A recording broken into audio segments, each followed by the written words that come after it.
शैतान बच्चे ने अपनी सगी माँ को मारने के लिए उसे जानबूझकर चट्टान के किनारे पर ले जाकर धोखा दिया। इसके बाद जब वह सावधान नहीं थी, उसने उसे अचानक गहरे खाई में धकेल दिया। बिना किसी तैयारी के माँ तेजी से गिरने लगी, लेकिन सौभाग्य से उसने चट्टान पर एक पेड़ की शाखा पकड़ ली, जिससे वह मौके पर ही मरने से बच गई। डर के मारे उसने ऊपर खड़े बेटे से उम्मीद की कि वह उसे बचा लेगा, लेकिन उसे यह नहीं पता था कि इस समय उसका प्यारा बेटा चुपचाप एक बड़ा पत्थर उठा चुका था, उसे अंतिम वार देने की तैयारी कर रहा था। इसी संकट के समय भतीजा मार्क समय पर आ गया और लड़के को गिरा दिया, जिससे महिला की जान बच गई और ऊपर के दोनों लोग तुरंत एक दूसरे से लड़ने लगे। दोनों तरफ से जोरदार लड़ाई हो रही थी। इस मौके का फायदा उठाकर महिला भी चट्टान के किनारे पर चढ़ने लगी, जिससे वह मुश्किल से खतरे से बाहर निकल सकी। लेकिन इस समय दोनों लोग पूरी तरह से लड़ाई में डूब गए थे। उन्हें यह भी नहीं पता था कि उनके पास ही गहरी खाई है। इसी समय महिला जो अभी अभी ऊपर चढ़ी थी, तेजी से दोनों गिरते हुए लोगों को पकड़ लिया, जिससे त्रासदी होने से बच गई। लेकिन क्योंकि वह एक हाथ से एक बच्चे को पकड़ रही थी, जल्द ही उसके दोनों हाथ थकने लगे और उसके हाथ अभी अभी घायल हुए थे। अब उसे एक बच्चे को छोड़कर दूसरे को बचाना होगा। लेकिन यह स्थिति महिला को मुश्किल में डाल देती है, क्योंकि एक तरफ उसका भतीजा है जिसने अभी अभी उसकी जान बचाई थी, और दूसरी तरफ उसका सगा बेटा है। हालांकि बेटा अभी अभी उसे मारने की कोशिश कर रहा था, लेकिन एक माँ के रूप में वह किसी भी हालत में अपने बेटे को छोड़ने के लिए तैयार नहीं थी। लेकिन महिला को यह नहीं पता था कि उसका प्यारा बेटा वास्तव में एक जन्मजात बुरा व्यक्ति है। और कहानी कुछ दिन पहले से शुरू होती है। लड़के मार्क की माँ दुर्भाग्य से बीमारी के कारण मर गए और व्यस्त पिता ने मार्क को अपनी बहन के घर पर छोड़ दिया। रात में मार्क अपनी माँ को बहुत याद कर रहा था, इसलिए वह अपनी चाची की गोद में जाकर रोने लगा।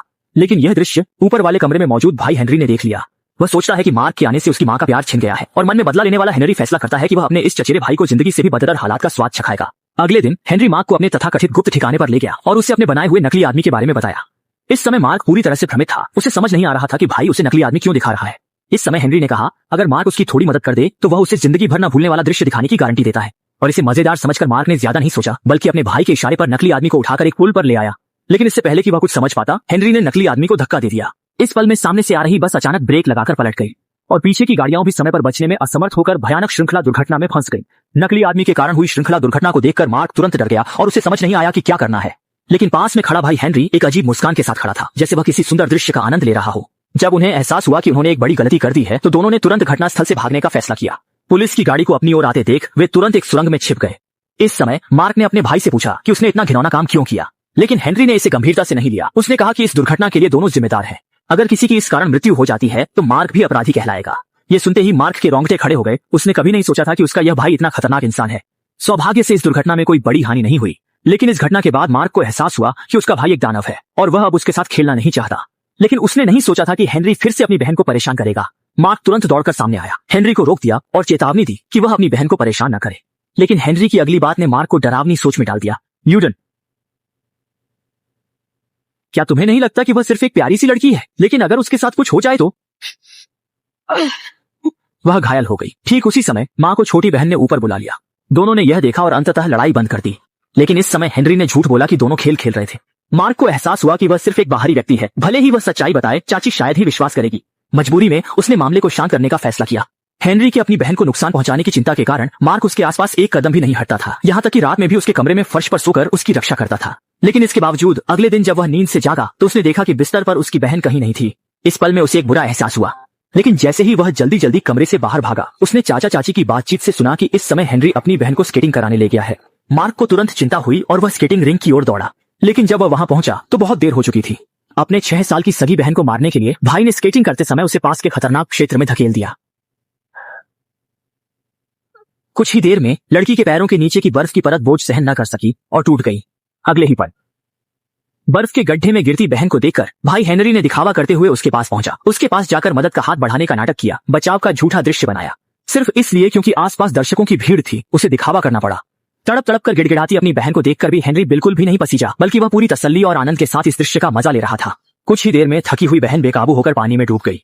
ठीक उसी समय जब उसकी जान खतरे में थी, सौभाग्य से स्केटिंग रिंग के कर्मचारी समय पर आ पहुंचे। उन्होंने भारी हथौड़ा उठाकर बर्फ की सतह तोड़ दी और बेहोश पड़ी लड़की को सफलतापूर्वक बचा लिया। ये जान ही नहीं पाया कि हेनरी द्वारा अपनी बहन को नुकसान पहुंचाने वाली सारी हरकतें पास में खड़े भाई मार्क ने देख ली थी। जल्द ही लड़की को अस्पताल ले जाया गया। सौभाग्य से वह केवल थोड़ी देर के लिए बेहोश हुई। उसकी जान को कोई खतरा नहीं था और अस्पताल में बिस्तर के पास दिखावा करते हुए भाई को देखकर मार्क ने चाची को सच्चाई बताने का फैसला किया।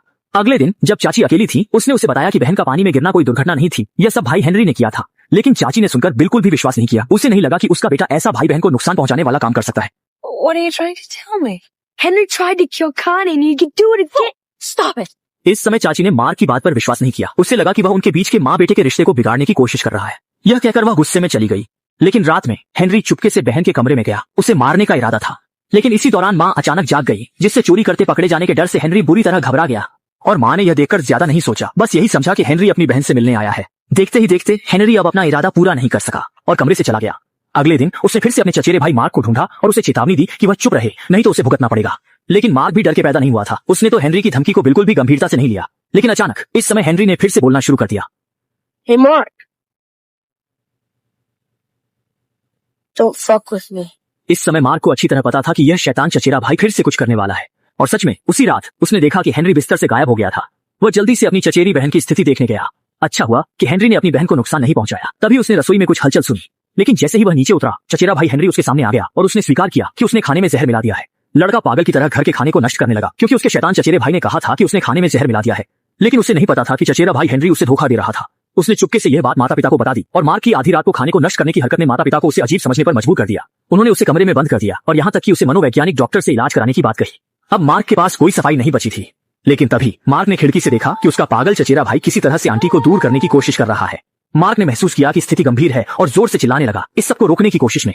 लेकिन कमरे की ध्वनि रोधकता इतनी अच्छी थी कि आंटी उसकी चीखें नहीं सुन सकी।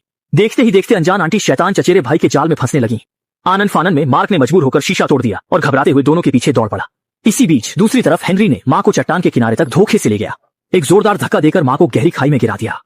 अच्छा हुआ कि एक पेड़ की शाखा ने महिला को रोक लिया, लेकिन वह अभी राहत की सांस भी नहीं ले पाई थी कि ऊपर से हेनरी ने एक पत्थर उठा लिया। हेनरी, कृपया नहीं। संकट की घड़ी में भतीजा मार्क समय पर आ गया और पागल हेनरी से लड़ने लगा। इस मौके का फायदा उठाकर महिला ने भी पूरी ताकत से ऊपर चढ़ने की कोशिश की। देखते ही देखते दोनों चट्टान से गिरने वाले थे। तभी उसने एक तीर की तरह दोनों को पकड़ लिया। लेकिन महिला की ताकत सीमित थी। अब वह सिर्फ एक बच्चे को बचा सकती थी। लेकिन इस स्थिति को देखते हुए हेनरी ने तुरंत चालाकी दिखानी शुरू कर दी। लगातार माँ से माफी मांगते हुए कहा कि वह आगे से अपनी गलतियों को सुधार लेगा, यह संकेत देते हुए कि माँ उसे बचा ले और चचेरे भाई को छोड़ दे।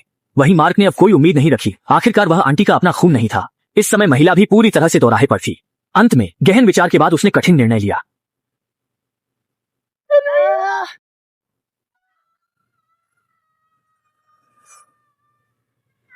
अंत में पापी हेनरी वहीं गिरकर मर गया और फिल्म का अंत हो गया।